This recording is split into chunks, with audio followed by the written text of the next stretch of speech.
Children's Hospital Colorado is still dealing with angry employees after it yanked a benefit out from under nurses. Children's had said that it would pay their tuition if they're pursuing a degree, until last week when the hospital canceled that. Whether nurses now quit or choose to go into debt to pay for their tuition, they tell our Steve Steger they are also stuck with an unexpected tax bill.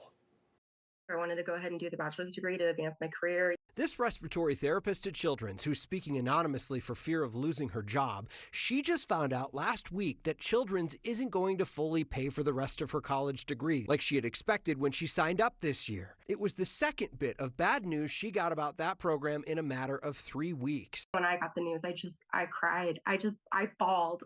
That was her reaction to the first bit of bad news. Another email from HR back on November 24th. A notice that she owed taxes on most of the tuition support she had already received, and that it would all be withheld from her paychecks before the end of the year, to the tune of about $1,800. I had to take a cash out advance onto my credit card. I've got a 4.5-year-old who's very excited to see Santa, and he's so excited, what's Santa going to bring him this year?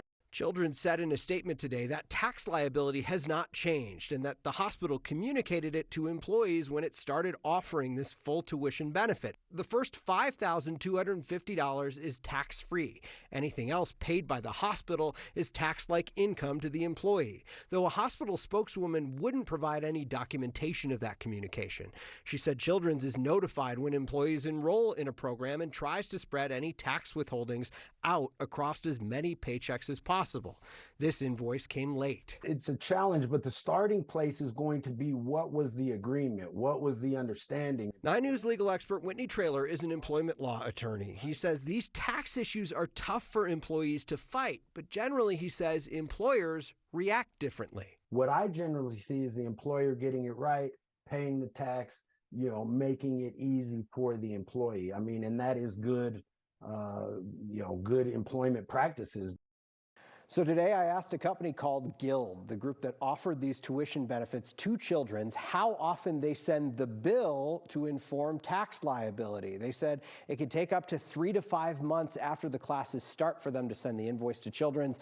That might explain the delay here. I also talked to Traylor about the original story, this idea that a lot of nurses and staff at Children's Hospital were basically promised this full ride tuition and then it was potentially taken away when a lot of them are midway through programs. He says they may have a promissory estoppel claim, Kyle. Estoppel sounds like a delicious pastry, but it is not. Yeah, basically this claim kind of goes side by side with contract law. It says that the employer is understood to have made a promise to an employee. The employee understands that to be the promise and that there's some sort of detriment.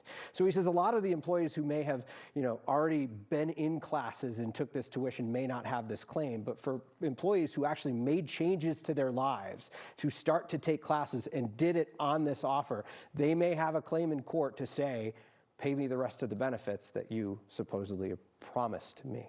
Promissory estoppel. Write that down and yell it at your boss the next time they change something in your workplace. Promissory estoppel. Promissory estoppel. Yeah. All right. Thank you, Steve.